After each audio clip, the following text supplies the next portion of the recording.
السلام عليكم ورحمة الله وبركاته. حبايبي عاملين ايه؟ يا رب تكونوا بخير. معاكم مس داليا، واهلا بيكم فيديو جديد للصف الثالث الابتدائي مادة اللغة العربية. النهاردة جايبين مذكرة للغة العربية هنحلها مع بعض. دي للصف الثالث الابتدائي الترم الثاني. تمام، فتعالوا نحل المذكرة دي. انا لقيتها من النت، تعالوا نحلها مع بعض. تمام، عندنا هنا المحتوى كله اللي هو كل هي دي القواعد اللي هي القواعد فقط. تمام، اللي هي الاساليب والتراكيب. يعني مش هنلاقي دروس قراءة، تمام، مش هنلاقي نصوص استماع وهكذا، او نصوص معلوماتية.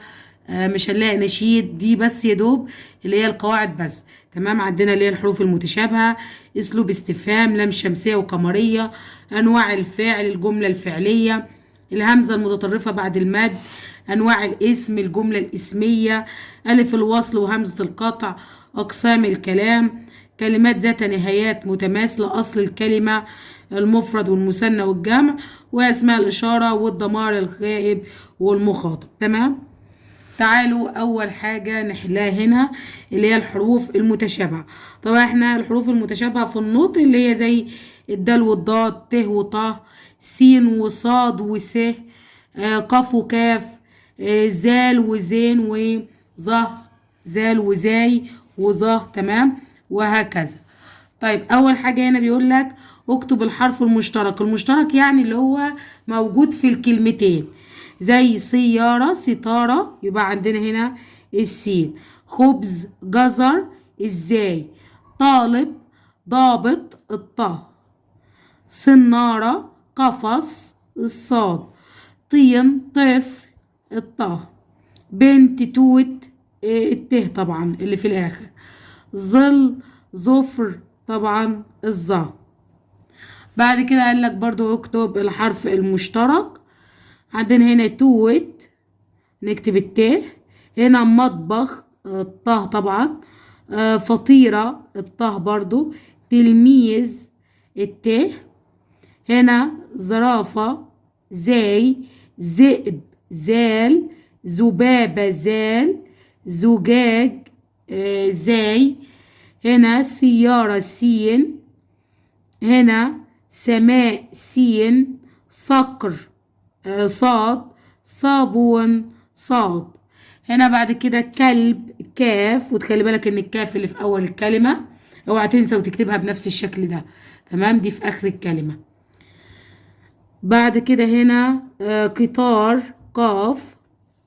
كتاب، كاف. قطن، قاف. بعد كده مدرسة، دال طبعا مش ضاد. دخان، دال. هنا حضانة، ضاد. ضابط، ضاد. تمام، بعد كده هنا قال لك بعد ده تدريب للقراءة والإملاء، اللي هو ممكن دي فقرة ودي فقرة تانية، ان احنا ممكن نقراهم ونتملاهم. تمام، بعد كده هنا هنحط خط ونصوبه تحت الكلمة الغلط او تحت الحرف الغلط. تمام، يعني اي كلمة هنلاقيها غلط هنروح نصوبها. تمام، اول كلمة عندنا اللي هو صنارة. هنا السه طبعا فعملها لك بالصاد. هنا زيل، زيل طبعا هتبقى بالزين. تمام، عفوا بالزال بدل الظا. ساعة، بص ساعة كاتبها بالصاد طبعا دي غلط. تاج، تاج بالته مش بالطه طبعا. هنا تفاح، تفاح بالطه، هعملها لك بالطه طبعا هي بالته. قطار، قطار بالقاف مش بالكاف. هنا دواء، دواء اللي هي دواء. تمام، طبعا هو عاملها لك بالضاد طبعا ده غلط، نحط خط تحت الضاد. كتاب طبعا غلط بالكاف مش بالقاف. صقر طبعا بالصاد مش بالسين. قمر، قمر بالقاف وليس بالكاف. هنا ذبابة بالزال عندنا هنا مش بالظا. بطيخ طبعا هي بطيخ بالطه مش بالت. تمام. زرافة زرافة بالزاي وليس بالزال. صندوق بالصاد وليس بالسين. ضفدع ضفدع طبعا أولها ضاد وليس دال. تمام. دي طبعا اللي هي الحروف الغلط اللي مكتوبة. تمام. طيب بعد كده عندنا هنا اسلوب الاستفهام. اسلوب الاستفهام عبارة عن، طبعا احنا عارفين ان هو بيتكون من اداة استفهام وادوات الاستفهام، طبعا ادي كلهم. تمام. ممكن نراجع عليهم. بعد كده عندنا المستفهم عنه اللي هو بقية الجملة. بعد كده علامة الاستفهام في الاخر لازم تتحط، ده دليل على اللي هي جملة استفهام مش جملة تانية. تمام. طيب عندنا هنا اكمل كالمثال. متى تستيقظ من النوم؟ عندنا هنا اللي هي متى، وجملة اللي هي تستيقظ، والاستفهام علامة الاستفهام. انا على العموم اسلوب الاستفهام انا شرحاه وشرح كل المنهج بالقواعد بتاعته في عندنا على القناة هتلاقوها لو حابين تسمعوا الفيديو قبل ما تيجي تحلوا. تمام. بعد كده هل تحب ممارسة الرياضة؟ طبعا هنا الأداة هل، وبعد كده تكتب تحب ممارسة الرياضة هنا عندنا. تمام. وبعد كده علامة الاستفهام. علامة الاستفهام طبعا فيها كلها. أين تقع مدرستك؟ عندنا أين وتقع مدرستك نكتبها هنا في الشكل ده. تمام. بعد كده عندنا هنا دي اقرأ واحفظ، اللي هو يعني كررها. متى للزمان فتقعد تكررها 3 مرات وهكذا، والباقي هكذا. برضو عندنا هنا دي برضو الأداة والاستخدام. يعني مثلا متى للزمان، أين مكان، كيف حال، من للعاقل، ماذا وما غير العاقل. بعد كده لماذا دي سبب، كم للعدد، هل دي لمضمون الجملة. تمام. وطبعا احنا عارفين ان احنا بنجاوب عنها بنعم او لا. تمام. هنا اكمل بأداة استفهام. نقط زرع الارض، مثلا نقول من زرع الارض. تستيقظ من النوم، متى تستيقظ من النوم. تذهب الى المدرسة، ممكن كيف تذهب الى المدرسة مثلا، اللي هو يذهب مثلا بالسيارة وهكذا. اين تقع مدرستك. كتبت الواجب، هل كتبت الواجب. كتابا قرأت، كم كتابا قرأت. تمام. وهكذا. بعد كده هنا عندنا دي وصل. تمام.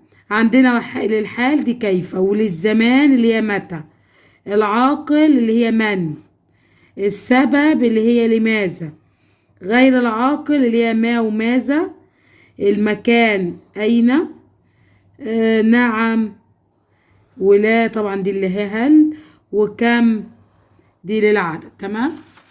بعد كده هنا اختار العدد. اختار عندنا أداة الاستفهام المناسبة.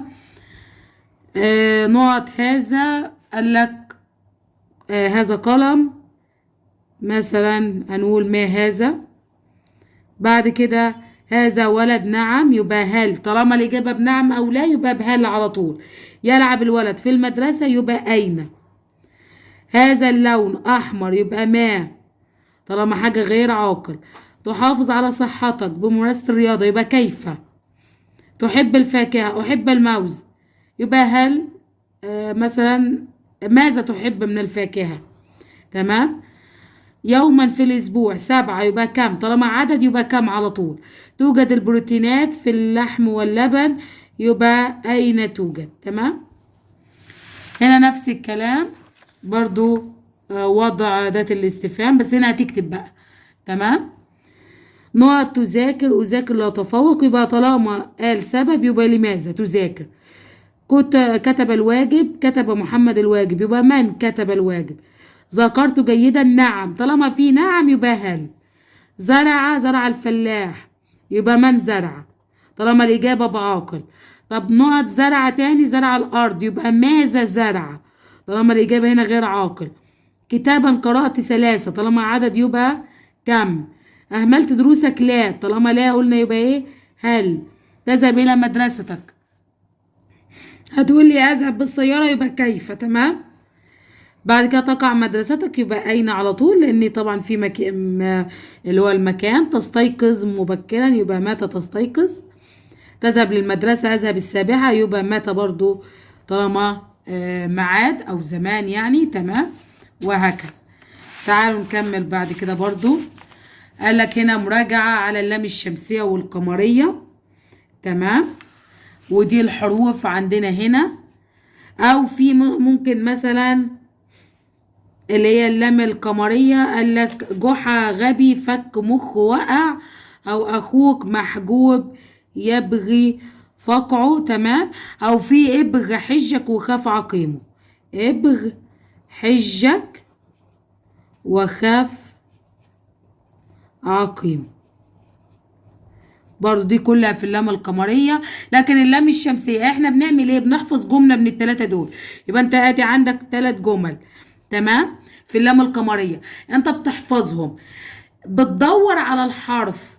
يعني مثلا قلت لك دور على الجيم، هتقولي اهي الجيم اهي، يبقى الجيم قمرية ولا شمسية؟ الجملة دي جملة القمرية، يبقى كده الجيم الجيم قمرية. طب اذا افترضنا قلت لك دور على الضاد، عمالين ندور اهو، لقيت الضاد لا ملقتش، يبقى ساعتها شمسية ولا قمرية؟ شمسية. طب تعالى ندور هنا في الضاد نشوف كده اهي، يبقى دي شمسية فعلا ولا لا؟ شمسية. تمام. فتخلي بالك في الحتة دي، احنا بنحفظ الجملة وبعد كده بندور على الحرف اللي في الجملة. لو لقيناه في الجملة دي يبقى دي قمرية، لو ملقناهوش يبقى شمسية على طول. تمام. وهنا دي خط كده تكتبه مرتين عادي مفيش مشكلة لتحسين الخط برضو. بعد كده هنا عندنا هنا قال لك حط علامة صح، اللي هو شوف لو هي قمرية ماشي، لو هي شمسية ماشي. التواضع عندنا هنا هتبقى شمسية. الأمل قمرية. الرياضة عندنا هنا شمسية. الثقافة شمسية. الإيمان قمرية. القوة قمرية. الشجاعة شمسية. السياحة شمسية برضو. النيل هنا عندنا اللي هو شمسية. الورد قمرية. البلد قمرية. الذكر شمسية. القرآن قمرية. القراءة قمرية. الرابعة شمسية. الخامسة عندنا هنا قمرية. تعالوا نشوف برضو الخط التاني او الصف التاني. التنمية شمسية. الحاسب قمرية. الشهرة شمسية. التربية شمسية. التعليم شمسية. السكر شمسية. الذئب شمسية. اللاعب عندنا هنا اللام شمسية. اللبن شمسية. اللوز شمسية. المدرسة عندنا هنا قمرية. الفصل قمرية. الأستاذ قمرية. المعلمة قمرية. الطلاب شمسية. الساحون شمسية. الطبيب عندنا هنا شمسية برضو. تمام. تعالوا هنا نشوف برضو. هنا قال لك أضف الألف واللام، بعد كده ثم بين نوع اللام. لما يقول لك نوع اللام يعني معناها شمسية ولا قمرية.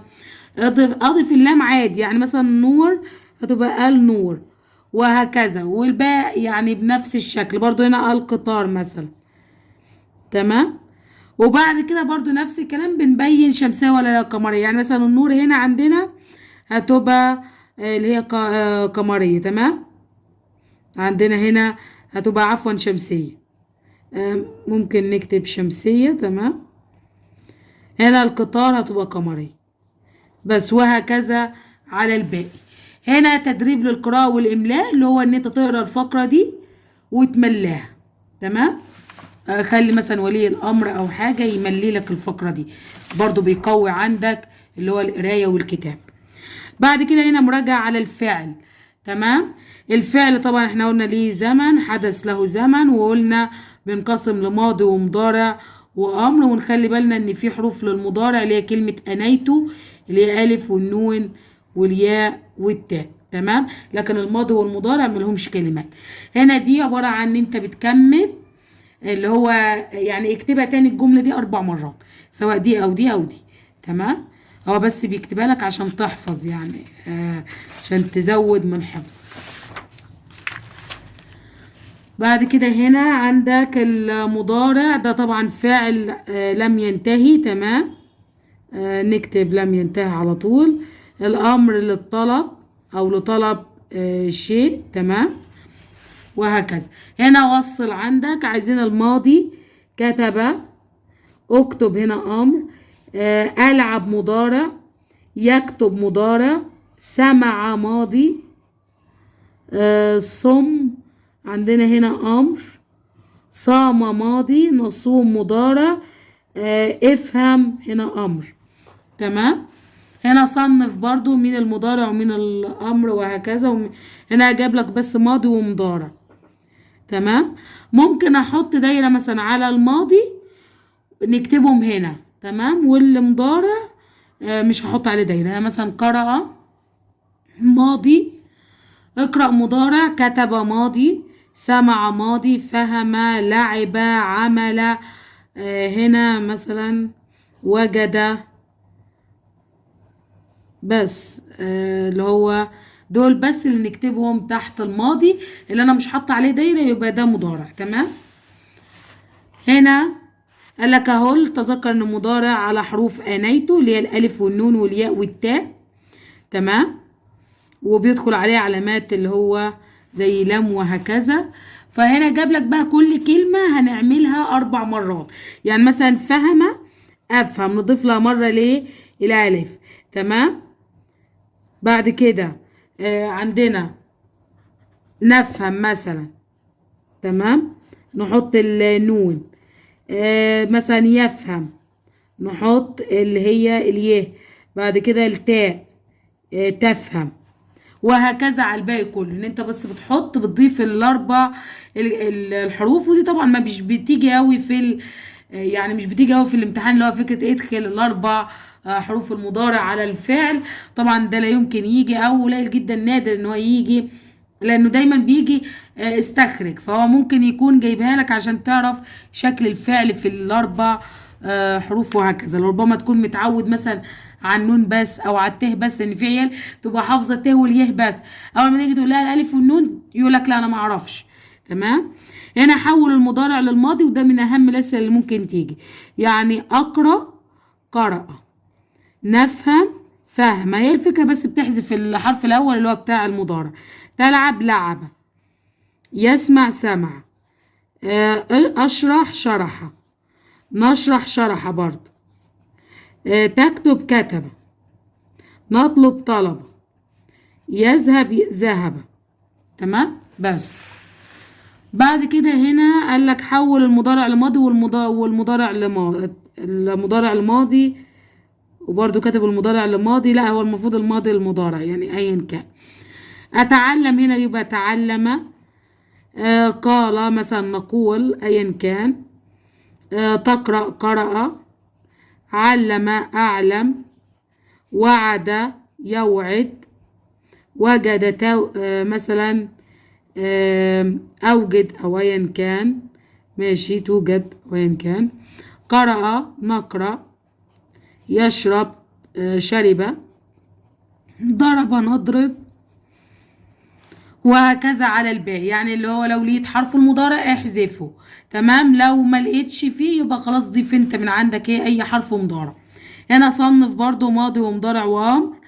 عندنا الماضي الاول وجد، ومثلا وعلم، وقال،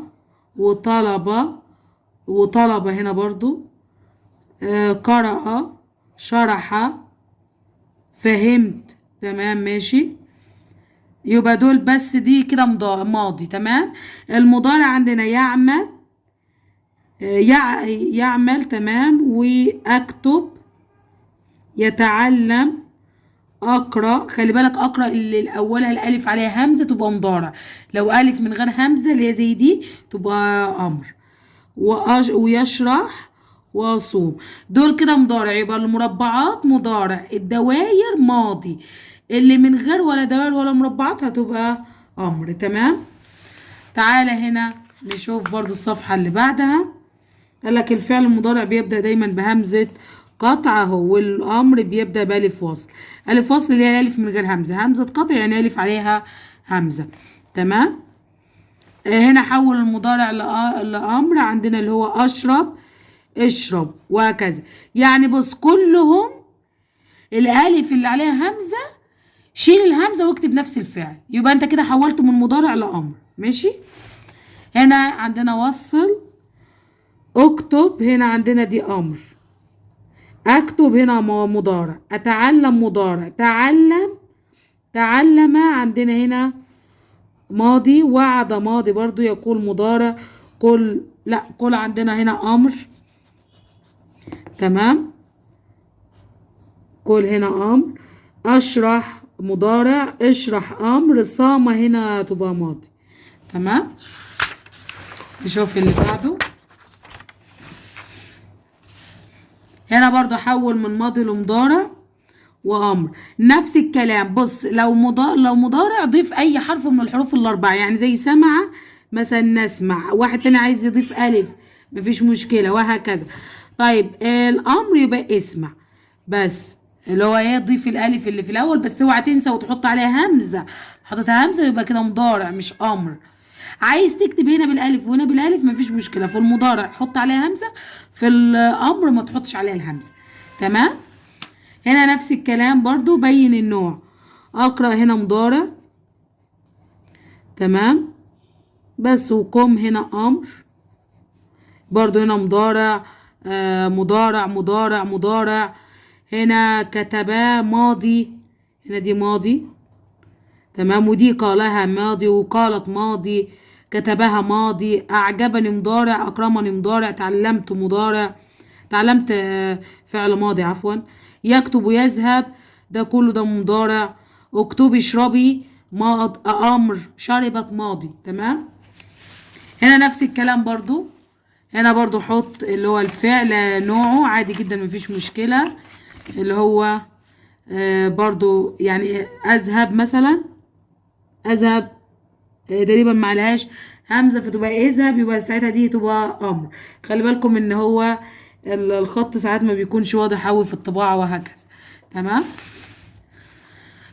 كده يبقى خلصنا احنا اللي هو الفعل الماضي والامر والمضارع. تعالوا ندخل على الجمله.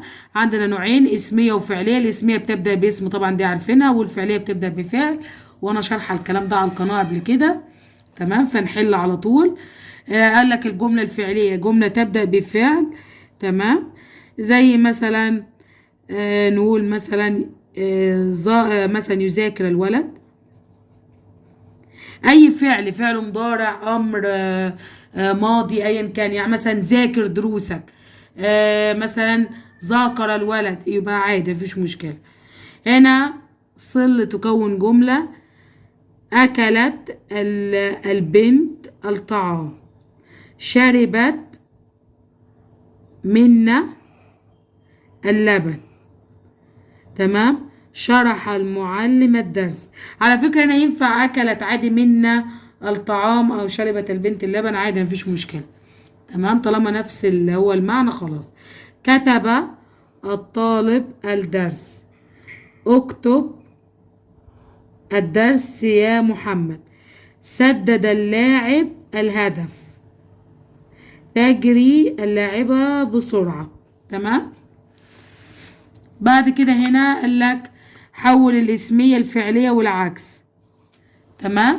دي طبعا من اهم الاسئلة اللي لازم تيجي.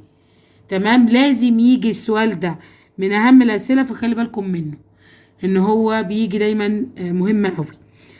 طيب المسلم يصوم تقربا لله. بص شايف كلمة يصوم دي اللي هي الفعل، حطها في الاول، يبقى يصوم المسلم وتقربا لله تتكمل عادي جدا. لو لقينا الاسم في الاول نحطه من جوه تاني كلمة ونحط الفعل هو الاول، وهكذا والعكس. تمام. ده كله ده بس هنا كله ده نحط الاسم. تمام. نحط اللي هو الاسم اللي هو في تاني حاجة والفعل في الأول. بس خلي بالك هنا يشرحان وتشرحان ويشرحون ويشرحن دي المفروض يعني هي في سنة رابعة، بس أيا كان هي المفروض يشرح، هتبقى يشرح. تمام. المعلمان الدرس، وهنا تشرح المعلمتان الدرس، وهنا يشرح برضو نفس الكلام ويشرح وهنا المعلمات هتبقى تشرح.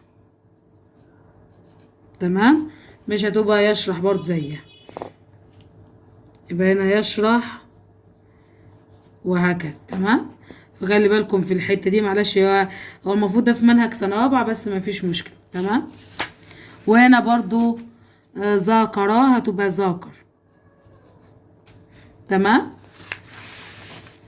طيب بعد كده قال لك هنا الهمزة المتطرفة بعد المد، بعد أي حرف مد. قال لك فيه هنا همزة على الألف، هنا همزة على الواو، وهنا همزة على الياء، هنا همزة على السطر. تمام. جاب لك بترسم لو قبلها حرف مد أو سكون بترسم على السطر. تمام. لا، حروف المد 3 اللي هي الألف والواو والياء. تمام. لو لقيته قبل الهمزة بس تكون الهمزة آخر حرف، خلي بالك متطرفة يعني على آخر حرف في الكلمة، أو قال لك آخر الكلمة يعني آخر حرف في الكلمة. تمام. يبقى في الحالة دي بتكتبه عادي. لو لقيت بص على الهمزة، لو لقيتها آخر حرف بص على اللي قبلها، الحرف اللي قبلها. لو لقيته حرف عليه سكون أو لقيته حرف من حروف المد التلاتة تتكتب على السطر على طول. تمام. تعال نشوف. تمام. هنا الكوب نقط بلبن يبقى مملوء. تمام. بعد كده يعيش الجمل في الصحراء، أحب السهر في ضوء القمر، وحافظ دوما على الهدوء. تمام.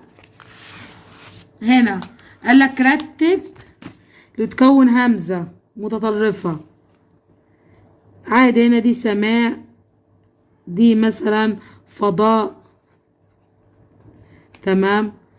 وهكذا يعني يكمل عادي جدا. هي الفكرة كلها ان ده سؤال اللي هو زي حلل ادمج، بس ده طبعا دمج. هنا تدريب عادي للقراءة والاملاء. تمام. وبعد كده هنا قال لك استخرج الكلمات اللي فيها همزة متطرفة.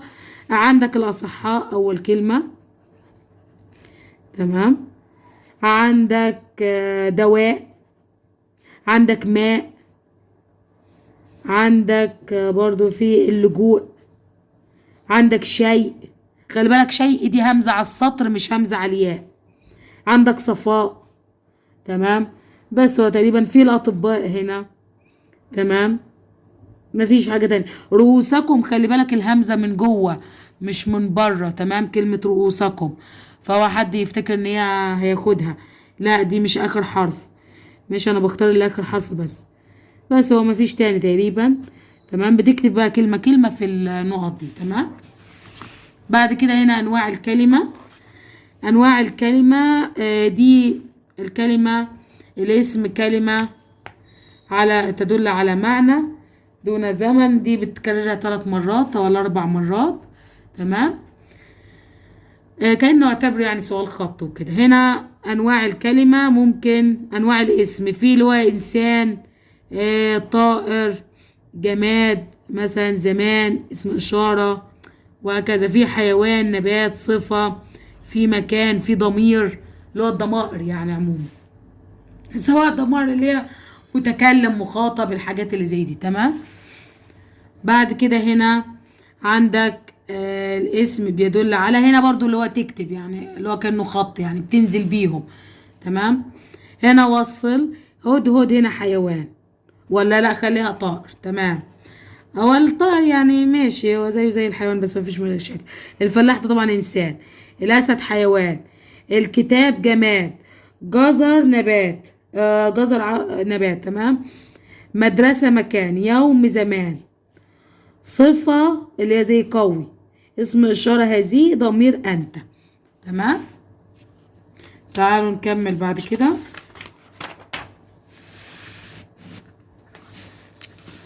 تمام. هنا صنف عادي اللي هو يكتب يعني مثلا زي الطائر مثلا عصفور، وهكذا مثلا.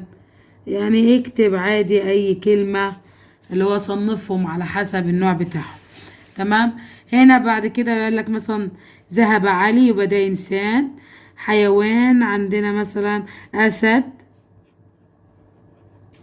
الزمان مثلا كلمة يوم. المكان حديقة.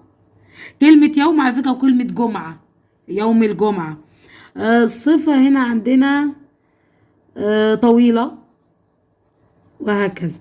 هنا بقى عندنا الصفحة اللي بعدها، دي عبارة عن ان هو انواع الاسم، وتكتب كل، يعني مثلا ابي ده يبقى انسان زيه، صديقي انسان برضو، وحارس انسان، اسد هنا حيوان، وقطة وفيل وهدهد وعصفور. طبعا ده طائر، هو مصنفها طائر، بس ممكن عادي لو نسيت كتبت حيوان مفيش مشكلة.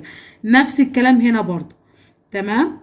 ان انت يعني برضو بتكتب كل نوع وهكذا، اللي هو نبات، انسان، حيوان، الكلام ده كله. تمام. بعد كده بيتكلم على الجملة تاني، برضو اسمية وفعلية. تمام. بعد كده قال لك الجملة الاسمية، يبقى احنا اتكلمنا على الجملة الفعلية قبل كده، دلوقتي هو بيتكلم على الجملة الاسمية. طبعا هو قال لك الجملة الاسمية دي طبعا اللي بتبدأ باسم. تمام. زي مثلا الطالب مجتهد. تمام.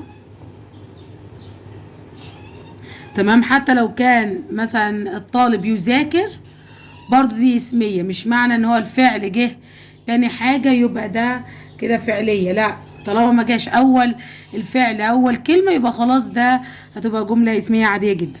بعد كده هنا وصل. منا اكلت الطعام. الرجل مثلا قال الحق. المعلم شرح الدرس. البنت شربت اللبن. اللاعبة مثلا تجري بسرعة. أحمد كتب الدرس. اللاعب سدد الهدف. الطالب يتدرب يوميا. تمام. دي كلها جمل اسمية طبعا. بعد كده عندنا هنا اللي هو حول الجملة الفعلية الاسمية. هنا بقى لو تجيب الفعل وتحطه تاني كلمة بعد الاسم. تمام. يعني مثلا المسلم يصوم، المسلم تقربا لله، يبقى المسلم يصوم، وهكذا. الطالب يكتب. المعلم يشرح، وهكذا. تمام. ما عدا هنا في الجمع اللي هو المفروض دي المعلمان يشرحان، والمعلمتان تشرحان، والمعلمون يشرحون، وهكذا، والمعلمات تشرحن. هي دي معلش، هي دي المفروض يعني مش على منهجكم دلوقتي، بس مفيش مشكلة لو جت. تمام. بعد كده عندنا هنا بيتكلم على الهمزات. قالك في أول الكلمة بتبقى قطع أو وصل، وفي وسط الكلمة بتبقى اسمها متوسطة، وفي آخر الكلمة متطرفة، اللي احنا خدناها لسه من كام صفحة كده، كانت متطرفة اللي هي بعد مد وبعد سكون. تمام. فاكرينها دي. القطع والوصل دي اللي هي بتبقى في أول الكلمة، دي اللي هي القطع اللي هي بتبقى عبارة عن ألف عليها همزة، أو ألف تحتها همزة، أو الألف اللي عليها مادة. الألف الوصل هي ألف عادية، دي بتبقى في أول الكلمة طبعا، زي أحمد هنا انتصر، وهكذا. تمام. تعالى هنا دي طبعا اللي هو خط، عبارة عن ان انت تكتبها. بعد كده هنا بيتكلم على، قال لك اللي هي القطع تنطق دائما وترسم بهمزة، انما هنا الوصل اللي هو لا تنطق، وهكذا. تمام. بعد كده عندنا هنا وصل القطع زي اقرأ، وأصوم، وإلى، أحمد، أجد، أكل، أو. إنما الوصل زي ابن، واسمع، وأكتب. بس هما 3 بس اللي وصل. هنا بعد كده قال لك استخرج عادي اللي هو من القطع ومن الوصل. عادة الوصل اللي فيه ألف ولام. تمام. إنما اللي فيها ألف عليها همزة في الأول دي بتبقى قطع. تمام. هنا بالوالدين دي وصل إحسانا قطع، إنما قطع المؤمنون وصل إخوة قطع. أحمد قطع المدرسة وصل وإلى قطع برضو. أبناء الوطن، أبناء قطع الوطن وصل، واعملوا برضو دي وصل، الجنة وصل، أقدام قطع، الأمهات وصل. تمام. بعد كده هنا دي صوب، اللي هي حاجات بتبقى بالقطع تخليها وصل، وخلي بالك ان السؤال ده من اهم الاسئله اللي بتيجي. تمام. احمد هنا نحط بس همزه على الالف. بعد كده ابناء هنا. تمام. الوطن شيل الهمزه من الالف. ذهبت الى حط همزه تحت الالف. المدرسه شيل الهمزه. اكتب الواجب او اكتب الواجب. اكتب يبقى عندنا هنا الهمزه بس اللي فوق الالف دي تتشال. احب ابي وامي. احب عليها همزه، وابي عليها همزه، وامي عليها همزه. تمام. خلي بالكم ان من اكتر الاسئله اللي بتيجي تصويب ان هو يجيب لك همزه قطع ويخليها لك وصل او العكس. بعد كده هنا ده تدريب عادي املاء، تقراه وتتملاه عادي جدا. قال لك هنا طلع لي كلمات قطع ووصل. عندنا احدى دي قطع، وعندنا الى قطع برضو، واشجار انا بطلع من الفقرة طبعا، وعندنا انا اوراقي. تمام. وفي ان اختي، في اوراقك، وفي اتمنى، وفي انها بس، وفي اوراقها، وفي اكون. بس كده خلصنا. وفي كلمة اصفر برضو مفيش مشكلة.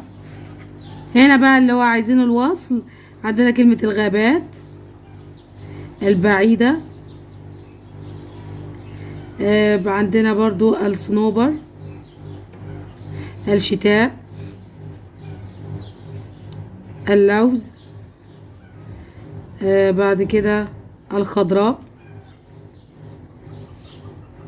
بعد كده هنا عندنا الملل، اليوم، القديم.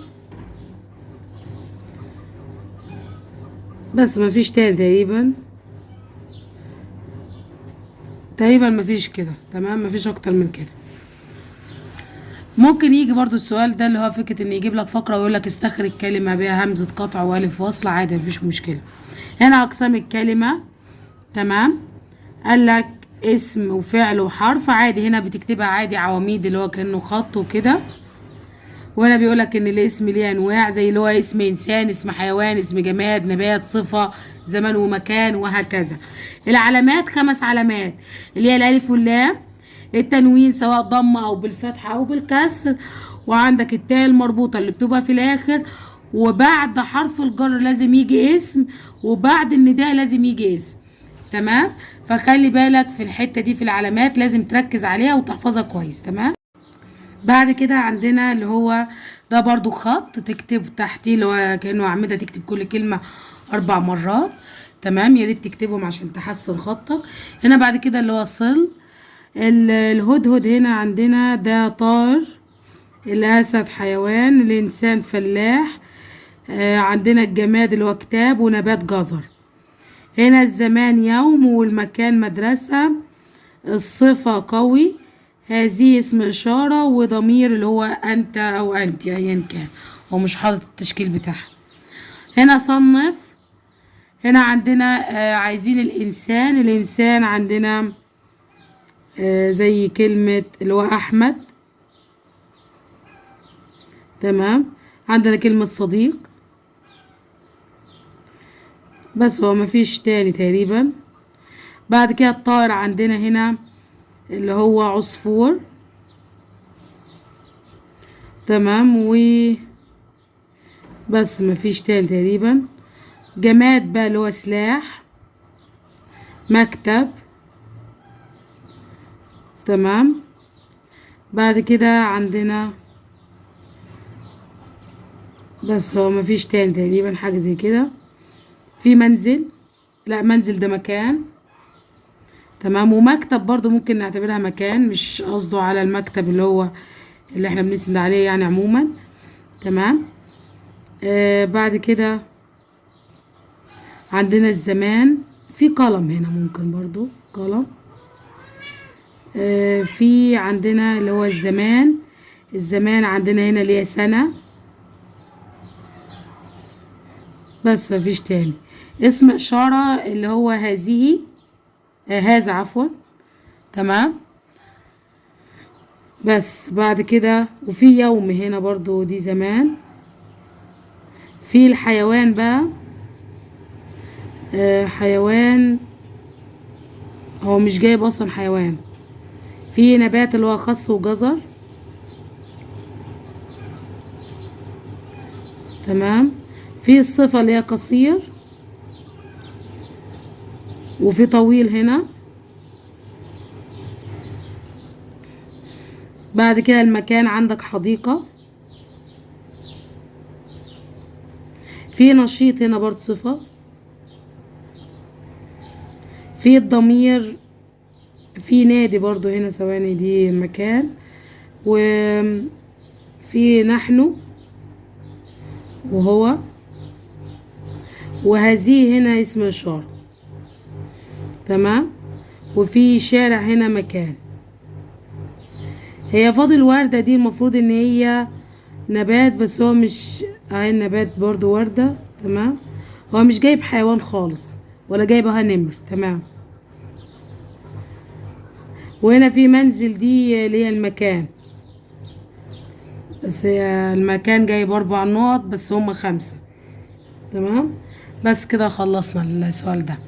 اللي بعده هنا دي قالك استخرج. طبعا برضو خلي بالكم ان ده من اهم الاسئله اللي ممكن تيجي برضو. عايزين اسم انسان اللي هو علي، حيوان اسد، زمان الجمعة، او كلمة يوم برضو تنفع، او يوما. عايزين مكان اللي هو الحديقة. عايزين صفة جميلة، وفي طويلة برضو لو عايزين، وفي زرافة اصلا ممكن حيوان برضو. تمام. هنا بعد كده عندنا برضو نفس الكلام اللي هو احفظ وهكذا، اللي هو يعني انزل بيهم. تمام. كأنه خط برضو. هنا وصل الالف واللام اللي هي زي كلمة المعلم. التنوين هو اللي هو كلمة كتاب. تاء مربوطة مدرسة وفلاحة.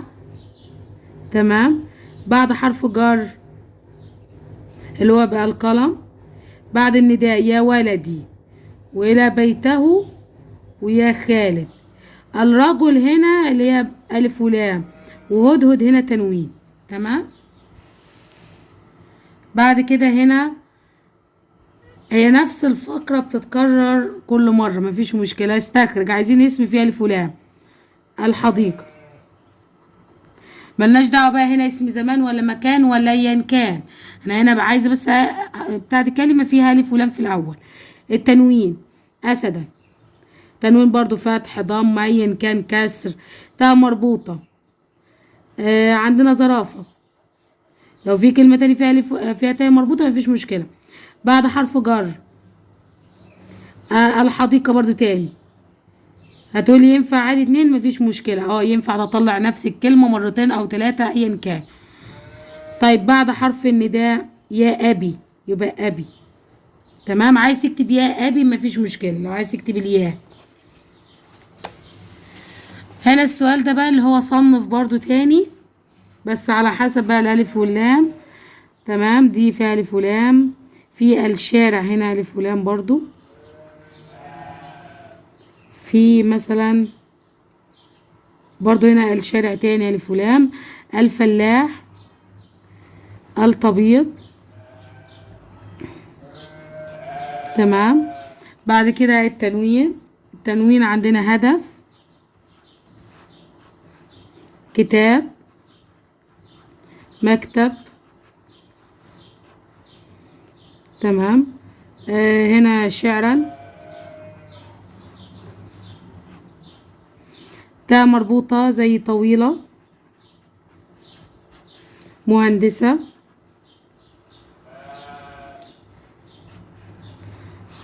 في بلد، صديق، هنا زيادة شوية في كلمة زيادة بس مفيش مشكلة، حديقة، طبيبة، معلمة. بعد حرف الجر اللي هو السلاح، بيتي أو من بيتي أيا كان، كالقمر. هنا بقى بعد النداء وطن أو يا وطن، فيها البيت.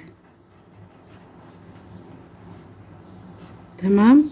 بس كلمة وردة دي أنا مش عارفة اللي هو وردة. تمام. بس أنا مش عارفة هي التاء المربوطة يعني فيها 6 وهو جايب 5 نقاط بس يعني، بس أيا كان تمام مفيش مشكلة. بعد كده عندنا هنا الاسم، قال لك الأنواع بتاعته والعلامات. العلامات اللي هي الألف واللام، التاء المربوطة، تنوين، والنداء بعد النداء وبعد حرف الجر. هنا الأنواع كتير. عندك اللي هو إنسان، حيوان، نبات، هو المكان ضيق قوي، صفة، زمان، مكان. تمام. في ممكن حاجات تانية بس مفيش مشكلة عادي لو في طائر مثلا، وهكذا. هو جايب نقاط كتير على فكرة. هنا الجدول ده عبارة عن ان انا بطلع كل يعني كل اسم وبطلع النوع بتاعه، او في هنا بطلع العلامة بتاعته. العلامة بقى تخلي بالك في تاء مربوطة ولا في تنوين ولا في الف ولام ولا بعد حرف جر ولا بعد نداء. تمام. وهكذا الباقي. هنا نفس الكلام برضو. تمام. تخلي بالك برضو ان انت تطلع العلامة والنوع، النوع اللي هو انسان ولا حيوان وهكذا. تمام. بعد كده هنا قال لك الفعل برضو اللي هو ماضي ومضارع وامر، طبعا احنا اخدناه قبل كده. تمام. بس هو مش عارفه ليه مكرره هنا. برضو خط ده عباره عن خط عادي جدا. تمام. الصفحه اللي بعدها ان انت هنا نفس الكلام اكمل. هنا العب مضارع، كتب ماضي، اكتب امر، يكتب مضارع، سمع ماضي، اسمع امر، صم امر، ماضي صام، نصوم مضارع، افهم امر. وهنا طبعا اللي هو الصنف ده احنا حلناه قبل كده. تمام. اللي هو السؤال ده. بعد كده هنا ده السؤال ده اللي احنا بنحطه في المضارع، اللي هي الحروف بتاعت انيته. طبعا ده احنا حلناه قبل كده. تمام. هي معلش الصفحات بتتكرر. وبرضو بتحط اللي هو حرف اللي هو الالف مرة، النون مرة، الياء مرة، التاء مرة على كل فعل عشان تعرف كل فعل بشكله لما بتدخل عليه الاربع حروف. تمام. هنا اللي هو حول من مضارع لماضي، اللي هو بنشيل بس الحرف المضارع بيبقى يعني بنشيل اللي هو الالف او نون او الياء او التاء اللي في الاول ونكتب بقية الفعل كده تحول لماضي.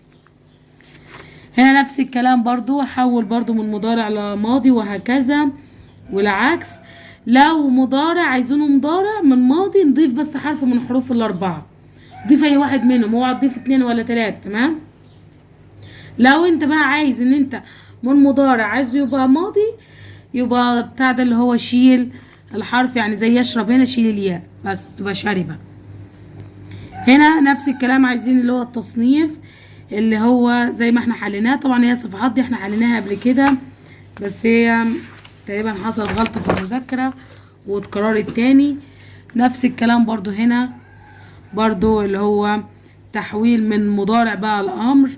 نفس الكلام في وصل هنا زي مثلا اكتب دي امر، اكتب مضارع، تعلم مضارع، تعلم ماضي، صام ماضي، وعد ماضي، يقول مضارع، قل امر، اشرح مضارع، اشرح امر.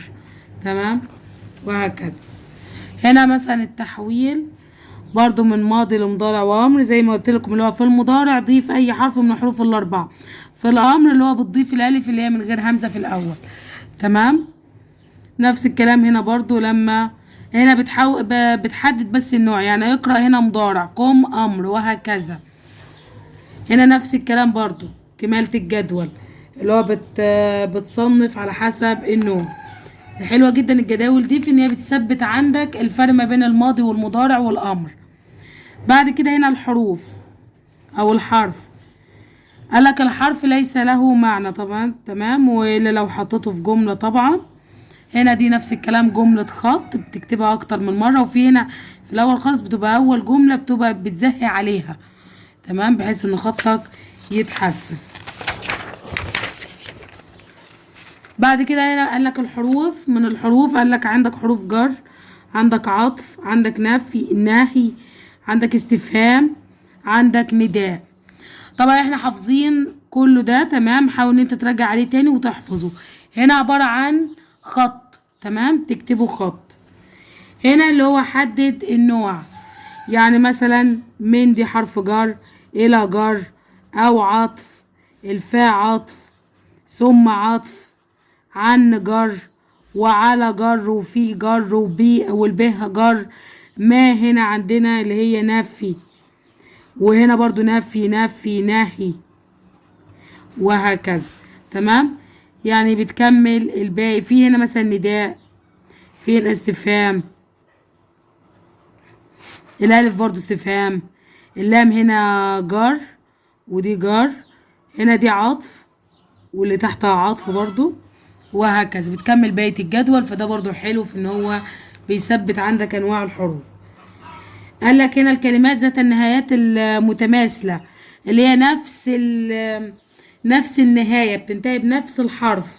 تمام. طبعا الدرس ده انا شرحته على القناة، لو عايز ان انت تدخل على القناة واحضر الفيديو بتاعه، هو بكلمات ذات نهايات متماثلة، هتلاقيه بنفس العنوان ده بالظبط. تمام. هنا نفس الكلام، دي خط برضو. هنا قالك الكلمات ذات النهايات المتماثلة هي التي تنتهي بالحرف نفسها. تمام، وهكذا. هنا مثلا وصل، اللي هو الكلمات اللي نفس النهاية. الولد اخرها دال، يبقى البلد اخرها دال برضو. ندى زي هدى، صيام قيام، امل عمل، كتاب يباب، بديع ربيع، حاسوب شعوب، سمو هو ملهاش بس ايا كان، قوي ذكي، صغير كبير. تمام، لازم يبقى نفس الحرف الاخير، خلي بالك في الحتة دي. تمام. طيب بعد كده هنا نفس الكلام، تدريب اللي هو اقرأ واملى، اللي هو اقرأ الفقرة دي واتملاها. وهنا برضو طلع منها، ممكن يجيلك السؤال ده مهم جدا، اللي هو استخرج كلمات ذات نهاية متماثلة، تمام، او لها نفس النهاية او لها نفس الحرف الاخير، ممكن يكتبها لك بالشكل ده. تمام. عندك الفراشة والجميلة، تعالى ندور كده. عندك مثلا اوعى تطلع نفس الكلمة، يعني زي زهرة وزهرة، بلاش. تمام.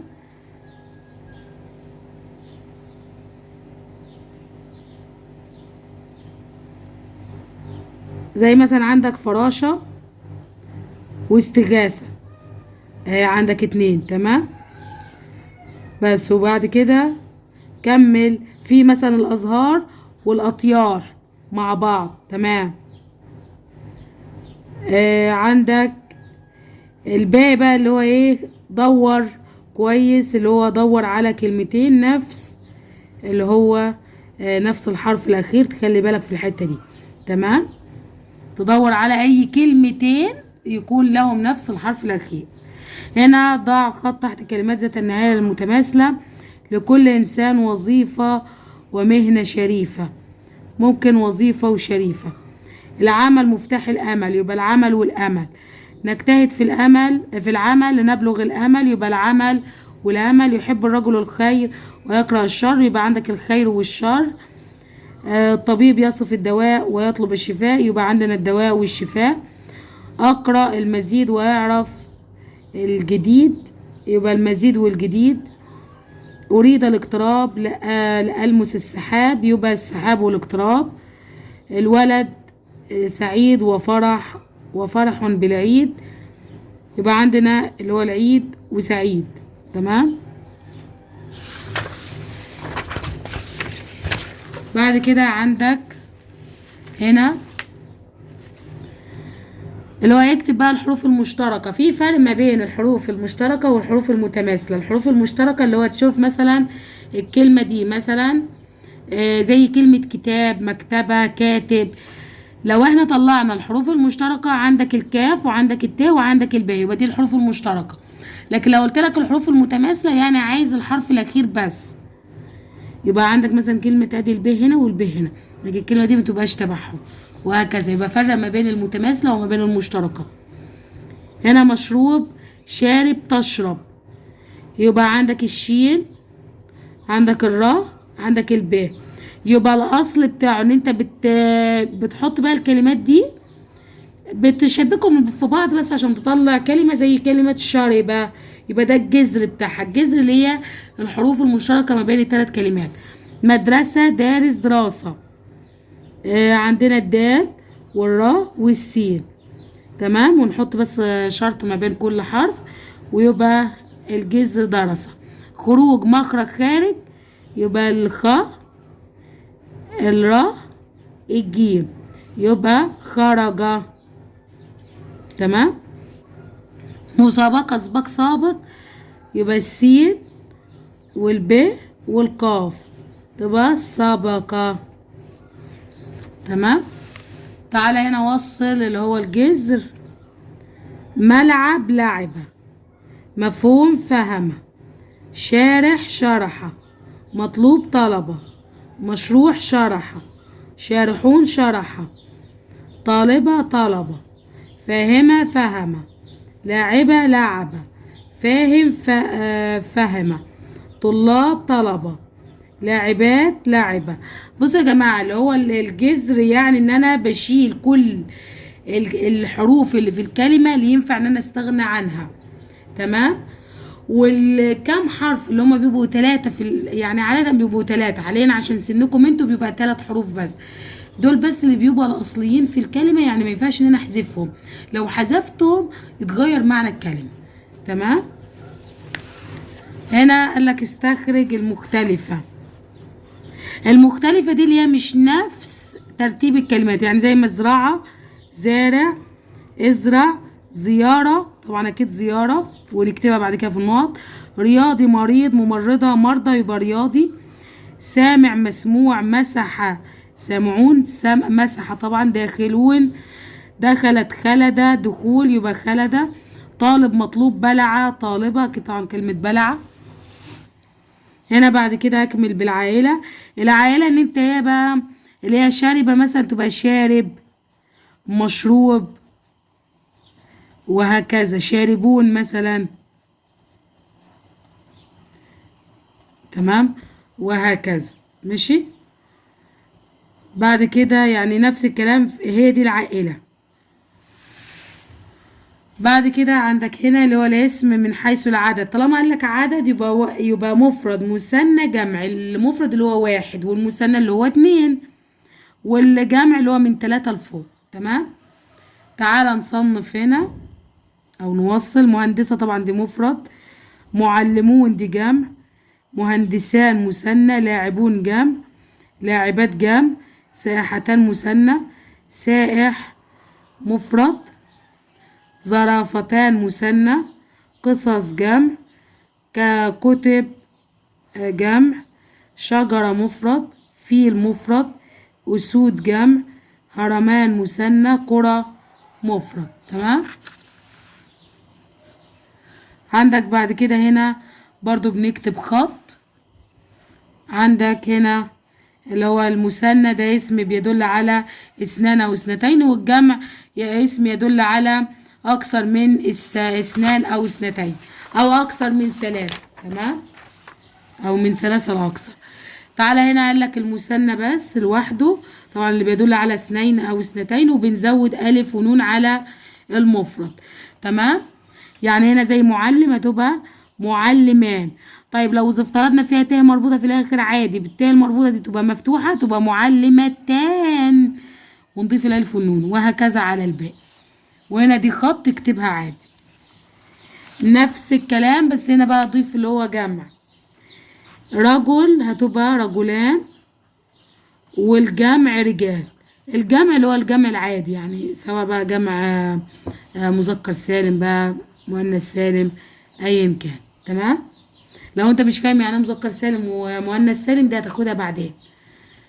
طيب بعد كده هنا وصل. سيارة مفرد، مدارس جمع، مكتبات جمع، مكتبة مفرد، مكتبتان مثنى، رجلان مثنى، تلاميذ جمع، لاعبان مثنى، تلميذ مفرد، تلميذان مثنى، لاعبة مفرد، لاعبون جمع. تمام. بس بعد كده اسم الإشارة. أسماء الإشارة عندك للقريب وعندك للبعيد. القريب اللي هي هذا وهذه وهذان وهاتان وهؤلاء، وطبعا ده انتوا حافظينه. تمام. طيب لكن البعيد اللي هو ذلك وتلك واولئك والحاجات اللي زي دي. تمام. هنا ده تكتبه عادي خط، مفيش مشكلة، تنزل بيهم نفس الكلام، تنزل بيهم خط برضو. هنا دي اللي هي العادي اللي هو تكتب مثلا هذه. تمام. وهذان، هاتان، هؤلاء، وتكتب كل واحدة مثلا دي للمفرد المؤنث، مثنى مذكر، مثنى مؤنث، مثنى قصدي جمع مذكر ومؤنث. وهنا تكتب بقى مثال على كل واحد. تمام. طيب هنا بعد كده عندنا دي اللي هو أكمل. يعني هذه مهندسة، هذا مهندس، هذا طبيب، هذا معلم، هذه معلمة، هذه فلاحة، هذا يكتب، هذه تكتب، هذا يشرب، هذا يقوم، هذه تقوم، هذه تعوم. هنا نفس الكلام بس هكمل بهذا وهؤلاء.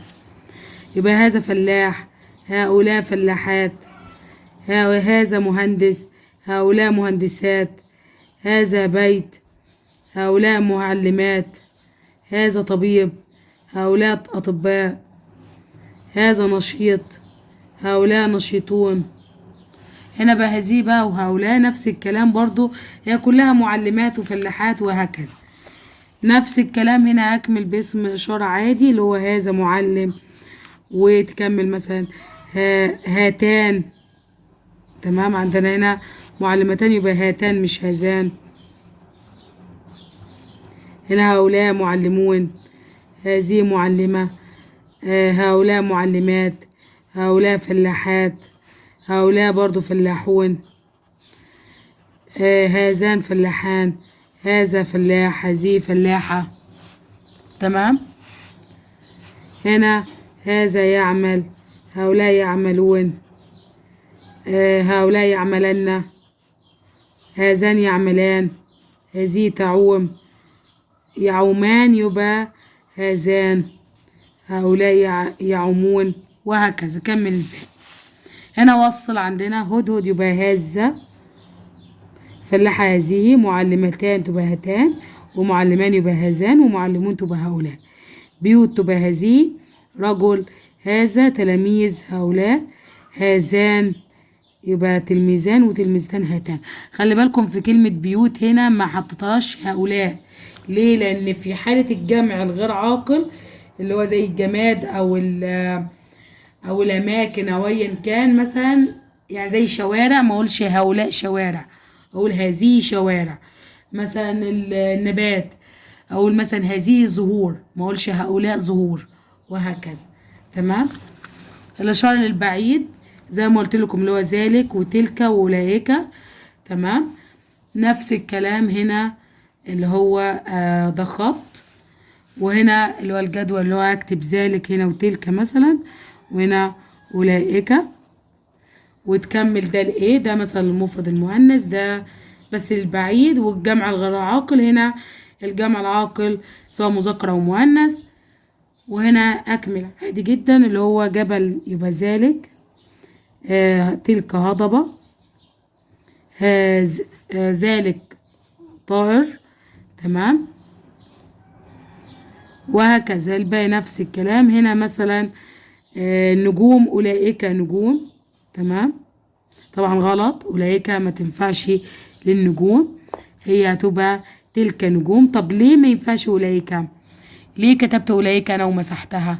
علشان زي ما قلت لكم اللي هو في حالة الجمع الغير العاقل ما ينفعش ان انا اديله أولئك. أولئك دي للعاقل. نفس الكلام في هؤلاء، زيها زي هؤلاء كده، ما ينفعش تبقى للغير العاقل. تمام. فعشان كده كأن تلك اعتبرها زيها زي مثلا اللي هو زي هذه، تاخد الجمع الغير العاقل. تمام. مؤمنون هنا اكتب أولئك مؤمنون. تمام صح. علماء اكتب أولئك. تمام. تمام. يبقى خلي بالكم لكن اشجار هنا اكتب أولئك ولا تلك؟ لا تلك طبعا. تمام. ولو كانت في الجمع لو كانت اللي هي في القريب اكتب هذه، ما اكتبش برضو اللي هو ما اكتبش اللي هو هؤلاء. وهكذا. هنا وصل، عندنا هنا وصل شمس تبقى تلك، سحابة تلك، قمر ذلك، طائر ذلك، علماء أولئك طبعا، جبل ذلك، شجرة تلك، نخلة تلك. تمام. عندك بعد كده قال لك أكمل بالمشار إليه، يعني اكتب مثلا ذلك نجم. تمام. تلك مثلا نكتب مثلا تلك كواكب مثلا، يعني أي حاجة تكون بعيدة. تمام. هنا أكمل اللي هو للقريب ولا للبعيد؟ ماشي، يعني ممكن جاهزة، نقول هذه جاهزة. طبعا هذه دي قريب ولا بعيد؟ طبعا قريب. لكن قمر مثلا ذلك قمر، طبعا هنا ساعتها هكتب بعيد مش هكتب قريب. تمام. وهكذا. طيب بعد كده قال لك طيب تعالى مراجعة على الضمائر. ضمائر المخاطب اللي هو أنت وأنتي وأنتما وأنتم وأنتن وهكذا. وهنا ده عبارة عن خط عادي جدا. تمام. هنا دي اللي هو الاستخدام، يعني مثلا أنت للمفرد المذكر وهكذا. هنا دي وصل، عندنا هنا وصل أنت لاعب، لاعبان أنتما، تلميذة أنت، سائحتان أنتما، لاعبات أنتن، لاعبون أنتم، تلعب أنت، تلعبون أنتم، تأكلان أنتما، تكتبن أنتن، تكتبين أنت، تصومون أنتم. تمام. هنا بعد كده عندنا أكمل بقى أنت ولا أنت. يبقى أنت معلم، أنت معلمة. وتخلي بالك إن أنت لازم تحط الكسرة أو الفتحة، لأن أنت تسيبها كده مفتوحة من غير ولا فتحة ولا كسرة وتسيبها كده وتقول المدرس هو اللي هيعرفها، لا طبعا مش هنعرفها. يعني أنت لما تكتب لي مثلا كده ولسه ما حطيتش الفتحة ولا الضمة ولا الكسرة قصدي، ولا فتحة ولا كسرة، هل هينفع؟ لا طبعا الكلام ده ما ينفعش، لازم تحط الكسرة. برضو أنت فلاح، أنت مهندسة، أنت تكتب، أنت تكتب عفوا، أنت تكتبين، أنت تشرب، أنت تشربين، أنت تلعبين وهكذا. نفس الكلام هنا برضو هكمل بضمير مناسب اللي هو أنت، أنتما، أنتما، أنتم، أنت، أنتن، أنتن وهكذا. نفس الكلام هنا قالك أكمل كالمثال، يعني اللي هو تكتب زيه تكتب حاجة تشبهه. تمام. بعد كده عندنا هنا اللي هو ضمائر الغائب اللي هو وهي وهما وهم وهن. تمام. هنا ده خط عادي جدا يبقى اكتبه. بعد كده هنا الاستخدام، يعني هو مثلا المفرد المذكر وهكذا، وتكمل الباقي. تعال نوصل لاعب يبقى هو، لاعبان هما، تلميذة هي، سائحتان هما، لاعبات هن، لاعبون هم، تلعب هي، يلعبون هم، يأكلان هما، يكتبن هن، يكتب هو، يصومون هم. نفس الكلام، هي مهندسة، هو مهندس، هو طبيب، هي طبيبة، هي عالمة، هو معلم، هو يكتب، هي تكتب، هو يشرب، هي تصوم، هي تنال، هو يقوم، وهكذا. تمام. بعد كده نفس الكلام هنا برضو، هو، هما، هما، هم، هي، هن، هن، هم، هما، هو، هي. تمام. نفس الكلام هنا هكمل بالمثال عادي جدا، اللي هو تكتب مثال زيه.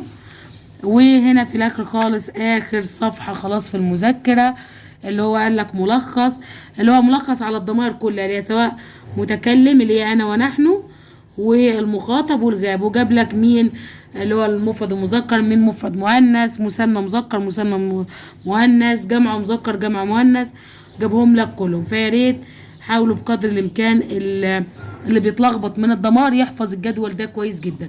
دي اخر صفحة في المذكرة، ودي اللي هو ملخص واهم صفحة طبعا للضمائر، لانك مش هتلاقي يعني حد ملخص الضمائر بالشكل ده. تمام. وبكده يكون انتهى الفيديو بتاعنا النهارده. ما تنسوش لو عجبكم الفيديو تشتركوا في القناة، وانتظروني الفيديو كتير في فيديوهات تانية كتير ومذكرات تانية كتير. وانا لما بلاقي مذكرة كويسة انا بطلع في فيديو وبحلها معاكم. تمام. ولو انت عندك اي سؤال او اي استفسار اكتبولي في التعليقات وانا هرد عليك ان شاء الله. والسلام عليكم ورحمة الله وبركاته.